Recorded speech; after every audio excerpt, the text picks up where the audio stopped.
मान्सूनचा कहर, पाणी साचणे, वाहतूक कोंडी आणि पाण्याखाली गेलेल्या सबवेमुळे शहराची गती मंदावली.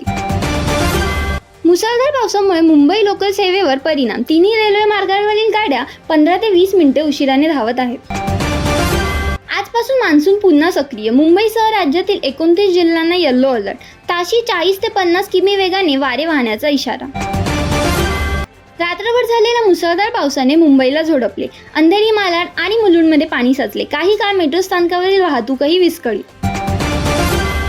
मुंबई उपनगरात रात्रभर झालेल्या मुसळधार पावसामुळे जनजीवन विस्कळीत. अनेक भागात 100 मिमीपेक्षा अधिक पावसाची नोंद. महाविकास आघाडीच्या बैठकीला 24 आमदार गैरहजर. महाराष्ट्राच्या राजकारणात नव्या राजकीय समीकरणाची चर्चा. पावसाच्या सरी असूनही मुंबईच्या पाणी टंचाईची चिंता कायम. शहराला पाणी पुरवठा करणाऱ्या तलावांचा साठा केवळ 60%वर. मान्सून वेगाने सक्रिय न झाल्यास अडचणी वाढण्याची शक्यता. महाराष्ट्र टीईटी पेपर फुटी प्रकरणातील मास्टरमाइंड विजेंद्र गुप्ता अटकेत. आतापर्यंत 4 राज्यातील परीक्षा घोटाळ्यांमध्ये सहभाग. भिवंडीत मुसळधार पावसाचा फटका. प्रभुवली परिसरात बांधकाम सुरू असलेल्या इमारतीची संरक्षण भिंत कोसळली. सुदैवाने कोणतीही जीवितहानी नाही. तब्बल 9 वर्षांनंतर कुर्ला स्कायवॉक तयार. दररोज 5 ते 6 लाख पादचाऱ्यांना होणार फायदा. राष्ट्रवादी काँग्रेसचे नेते नवाब मालिक यांच्या हस्ते उद्घाटन.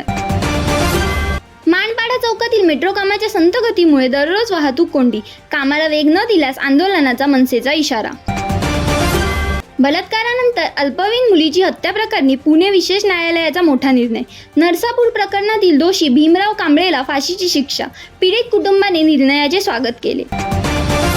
मानव तस्करीच्या प्रकरणात महाराष्ट्र देशात दुसऱ्या क्रमांकावर. एका वर्षात 337 गुन्ह्यांची नोंद. NCRB अहवालानुसार महिला आणि मुली सर्वाधिक लक्ष्य.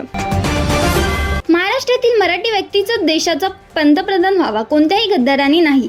RSS ही फडणवीसांना पाठिंबा देते, असा उद्धव ठाकरे यांचा दावा. टीईटी पेपर फुटी प्रकरणावर विधान भवनात अबू आझमी यांचे आंदोलन. कमकुवत सरकार असा फलक दाखवत सरकारवर जोरदार टीका. 75% उपस्थिती नसल्यास परीक्षेला बसता येणार नाही. बॉम्बे उच्च न्यायालयाने विद्यार्थिनीची याचिका फेटाळली. महाराष्ट्रात सार्वजनिक बांधकाम विभागाच्या PWD रस्त्यांवरील होर्डिंग नियम अधिक कडक. आता फक्त 5 वर्षासाठीच परवानगी मिळणार. वधावन बंदर जगातील टॉप 10 बंदरांमध्ये स्थान मिळवणार. जवाहरलाल नेहरू बंदराच्या तुलनेत तिप्पट क्षमता असेल. मुख्यमंत्री देवेंद्र फडणवीस यांचा दावा. मुंबईत सोने चांदीच्या दरात बदल. 22 कॅरेट सोन्याचा 10 ग्रॅमचा भाव 1,31,100वर, तर चांदीचा दर 2,40,000 प्रति किलोवर स्थिर. धाराशिवमध्ये राजकीय घडामोडींना वेग. बंडखोर खासदार ओमराजे निंबाळकर यांचे काका बाबा पाटील यांनी उद्धव ठाकरे यांची भेट घेऊन त्यांना पाठिंबा जाहीर केला.